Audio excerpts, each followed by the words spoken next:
Farhan sebagai moderator dan 4 teman saya sebagai pemateri. Saya Armafa, saya Nazrul Hadiwanda, saya Salaria, saya Deden Maulia. Lalu lanjut ke materi yang pertama yang akan disampaikan oleh saya sendiri.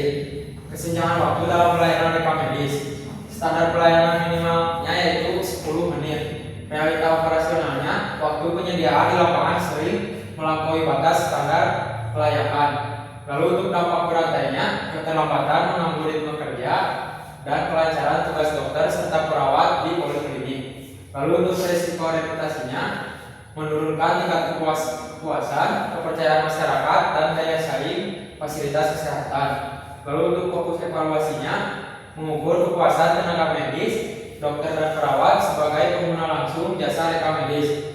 Lalu materi yang selanjutnya akan dijelaskan oleh Armafa. Tujuan evaluasi pelayanan berdasarkan 5 dimensi. Nah, ini untuk mengukur kepuasan dokter dan perawat di RS Sutarjo Jakarta melalui langkah yang dimensi itu ada yang pertama ada keahlian kreativiti, yaitu bagaimana sih si dokter medis itu cepat dan akurat dalam menyediakan dokumen medis. Lalu ada tanggapan dan responsiveness, yaitu apakah si dokter medis ini cepat tanggap dalam menyediakan dokumen. Yang ketiga ada kepastian assurance, apakah si dokter medis ini memiliki kemampuan yang layak untuk menyediakan dokumen medis. Lalu yang keempat itu ada empati, apakah si petugas medis ini dalam menanggapinya itu dengan ramah atau tidak. Lalu ada penampilan fleksibel, apakah si petugas medis ini itu menyediakan berkasnya itu secara teratur dan teliti.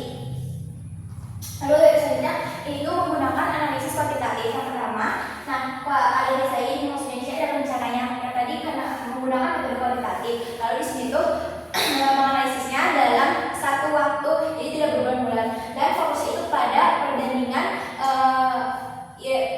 indikator dan juga realita. Lalu ada populasi sampelnya diambil sampel jenuh atau kenapa, karena nakes yang ada di rumah sakit ini sedikit, jadi diambil semua dengan total 38 responden, 60% dokter dan 53% perawat. Lalu kita ada alat yang dibawa, alat yang diukur alatnya itu menggunakan kuesioner, skala, Likert dan observasi. Nah, di dalam itu nanti ada 5 dimensi yang tadi sudah disebutkan sebelumnya. Lalu analisis data yang menggunakan yang pertama itu ada CSI yang nanti untuk mengukur indeks kepuasan total. Nah, nanti si hasil ini nanti akan digunakan pada analisis data yang kedua yaitu IPA. Nah, untuk menilai yang mana sih prioritas yang harus dulu diperbaiki, prioritas masalah yang harus utama diperbaiki. Lalu selanjutnya analisis kesenjangan gap harapan versus kenyataan. Seluruh dimensi menunjukkan nilai negatif, menandakan ekspektasi tenaga medis belum sepenuhnya optimal. Realitanya gapnya minus 0,83, harapannya 4,6 dan kenyataannya 3,8. Kesenjangan terburuk, harapannya tertinggi namun realitanya terendah. Lalu responsiveness gapnya minus 0,77, harapannya 4,6 dan kenyataannya 3,9. Kecepatan merespon keluhan masih jauh dari harapan. Dan tangible-nya gapnya minus 0,57, harapannya 4,5 dan kenyataannya 3,9. Fasilitas fisik dan kerapihan belum sepenuhnya ideal. Empatinya gapnya minus 0,53, harapannya 4,6 dan kenyataannya 4,0. Kinerja sudah cukup baik namun ekspektasi medis sangat tinggi. Lalu asuransinya gapnya minus 0,52, harapannya 4,4 dan kenyataannya 3,9. Kesenjangan terkecil, tingkat kepercayaan cukup terjaga. Selanjutnya analisis customer satisfaction index atau CSI. Secara umum layanan berada di rentan puas 66% sampai 80,99%. Namun keandalan teknis membutuhkan atensi. Empatinya 80,68%, nilai tertinggi. Kepedulian, komunikasi dan keramahan petugas sangat diapresiasi. Asuransinya 78,25%, petugas dinilai mampu memberikan rasa aman dan kepastian. Tangible-nya 77,83%, kondisi fisik dan kerapihan dokumen dinilai memadai.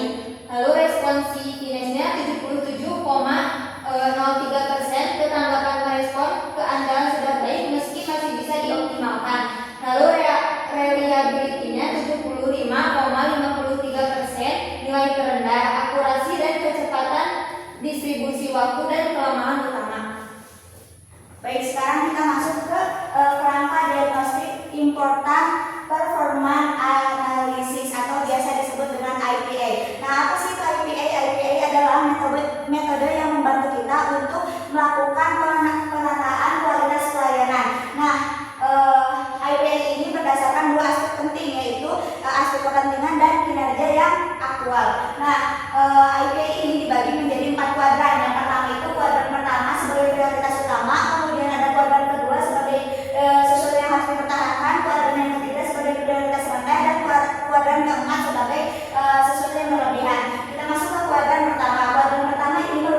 sama saya. Selanjutnya ada usulan perbaikan dan solusi manajemen. Yang pertama itu ada penegasan kebijakan dan komunikasi internal. Contohnya itu ada memperketat regulasi distribusi waktu maksimal kurang dari 19 menit. Yang kedua itu ada mengoptimalkan peran komite medis sebagai jembatan komunikasi antara dokter, perawat, dan unit rekam medis. Yang kedua itu ada peningkatan kompetensi petugas. Contohnya adalah fokus pada proses pencarian dokumen dan troubleshooting manajemen rekam medis. Kemudian yang kedua itu adalah simulasi penanganan kompleks secara seketika dan solutif. Selanjutnya itu yang ketiga itu ada pengawasan mutu berkelanjutan. Satuan penjaminan mutu atau SPM harus meningkatkan porsi audit khusus pada indikator distribusi rawat jalan. Selanjutnya untuk kesimpulan akhir evaluasi layanan, status keseluruhan secara umum tingkat kepuasan dokter dan perawat berada pada kategori puas. Untuk kelima, desain pelayanan operasional itu ada kekuatan utama yaitu ada empati sebesar 80,60%, mencakup kepedulian, kesopanan, dan komunikasi petugas yang menjadi aset terbesar unit rekam medis di mata tenaga medis. Selanjutnya yang kedua itu ada titik kritis adalah reliability sebesar 75,53%. Akurasi dan kecepatan distribusi berkas adalah kelemahan sistemik yang paling dirasa. Selanjutnya untuk prioritas aksi, rumah sakit harus segera mengalihkan fokus dari pembenahan estetika menuju perbaikan kecepatan penyediaan dokumen, penguasaan teknis, dan respon terhadap keluhan lebih efisiensi rawat jalan. Sekian dari kelompok kami.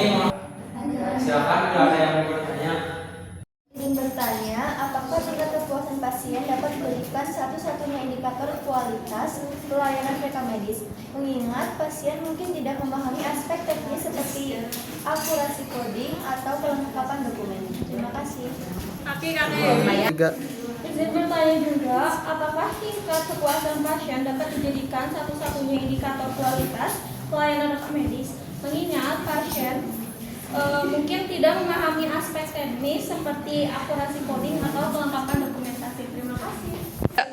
Oke, izin bertanya, jika metode IPA menunjukkan suatu indikator berada pada kuadran 1 atau prioritas utama, jadi bagaimana memastikan bahwa perbaikan yang dilakukan benar-benar menyelesaikan akar masalah, bukan hanya gejala permukaan? Terima kasih. 3. Bagaimana cara mengatasi bias responden dalam pengisian kuesioner IPA, terutama jika pasien memberikan jawaban berdasarkan emosi sesaat, bukan pengalaman pelayanan secara menyeluruh? Jawabannya itu perlu analisis lanjutan seperti fishbone diagram, prima, Y atau evaluasi alur kerja untuk mengidentifikasi akar penyebab utama. IPE hanya menunjukkan prioritas berdasarkan gap kepentingan dan kinerja, sehingga keputusan strategis harus didukung data operasional, SDM, SOP, dan feedback pasien agar intervensi lebih tepat sasaran. Ya.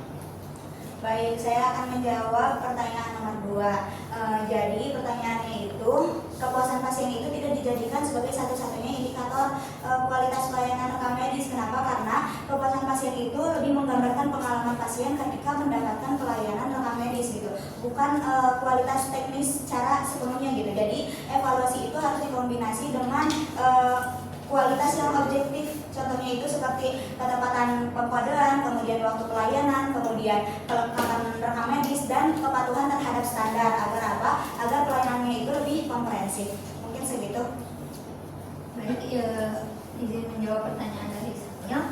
Jadi bias itu dapat diminimalkan dengan desain kuesioner yang jelas dan waktu pengisian yang tepat, serta regulasi dengan data observasi dan wawancara. Dengan begitu hasil IPA lebih valid dan tidak hanya dipengaruhi oleh persepsi sesaat. Sekian dari kelompok kami. Mohon maaf bila ada kesalahan. Assalamualaikum Warahmatullahi wabarakatuh.